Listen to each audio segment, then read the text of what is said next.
Well, hello everybody. It's tractor time with Mr. Mick, and I've spent a lot of time reading stories to my grandson.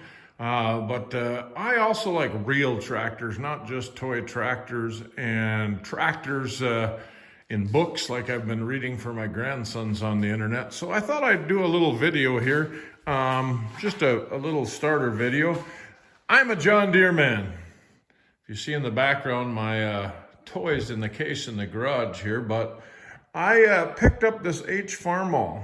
My dad had a 1939 H Farmall when I was growing up. It was probably the first and only Farmall I drove for a long, long time.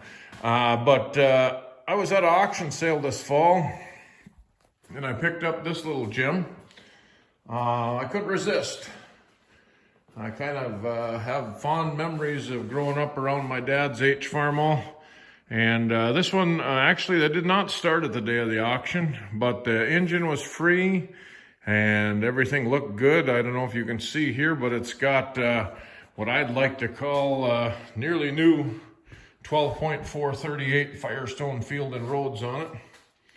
It's pretty clean. I think it was painted at one time, but it's a little sun faded. It had what I would call nearly new front tires on it. And just an all-around nice little H Farmall tractor. There were about 60 tractors at that sale that day, and I think there was probably about 15 or 20 H Farmalls that day. So I bought two of them, actually.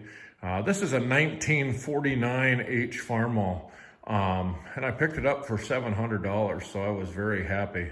So I took it in the garage the other day. Well, I'll make it a longer story. I actually had it sitting out in the yard, and of course it's nearing December here, so it was the end of November. And I went to start it and move it. It's kind of been my little toy since I bought it in September. So if I need to move a wagon around the yard or do something, I'll start the little H and pull it around. So I jumped up to start the H, and she started up, but she would not move. And the temperature was about 19 degrees, and it was a windy day. It was very cold wind chill, so that affected me personally. But the H wouldn't move. Every time I went to let out the clutch, she would just labor. So I knew what was probably wrong. There was moisture in the rear end, and she was froze up that day.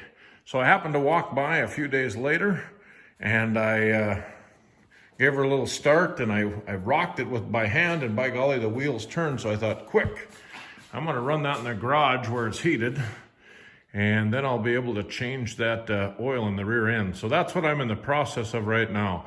You see the buckets underneath. I just dropped the engine oil, and I'm going to change the engine oil also. I got a new filter for it at Napa. And after that, I'm going to drop the oil out of the rear end. I bought replacement oil for the rear end. I talked to my neighbor and International Harvester Farmall tractor expert, George Olson, and he said he runs 80-90 transmission oil in the back end, so that's what I bought. So according to the book, it says it holds 6 gallons, so I picked up 6 gallons of oil for the rear end. So I'll keep you posted here. Right now, I'm going to shut off the camera, and I'm maybe going to add some more oil to the old H, and I'll get back to you. So thanks for listening to Tractor Time with Mr. Mick.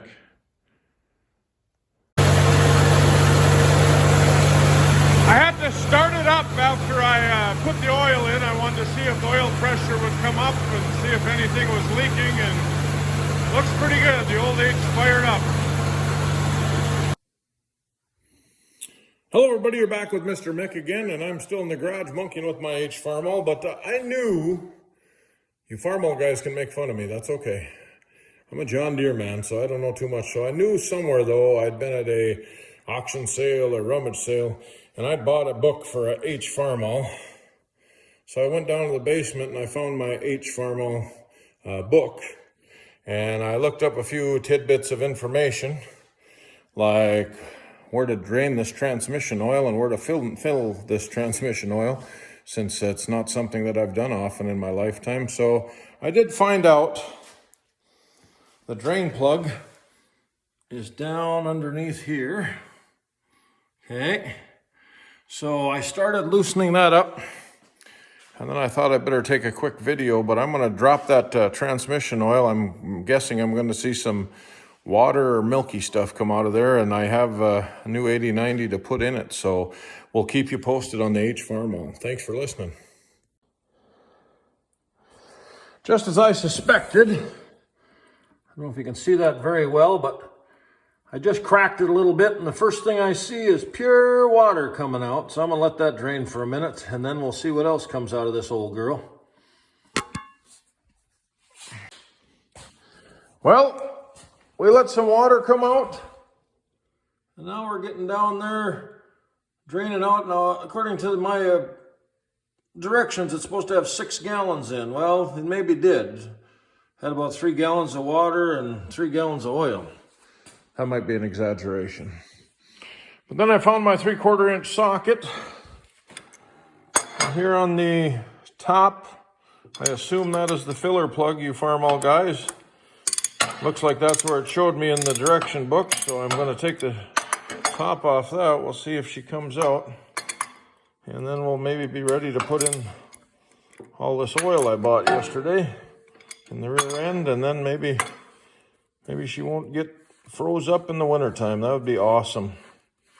That would be awesome. So the more I work on the old H, like I said, I'm a John Deere man through and through, but the more I work on the H, the more I kind of like the old Farmall girl. She's a nice old tractor. I don't know, I lost track. This must be about jug number 6 or 7 that I've dumped in. I believe these are half-gallon containers I'm using, so it takes 6 gallons to fill her up with transmission grease here.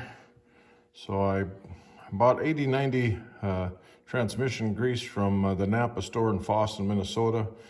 Dustin Carlson runs that store. Dustin Carlson is a tractor guy, and he's really good to us tractor guys. He tries to carry things. He's got a lot of items in there for us old tractor lovers. So I like to go to the Napa store in Fosston, Bagley, and give him a little business. So we're filling her up. We're almost done. A couple more and we should be full.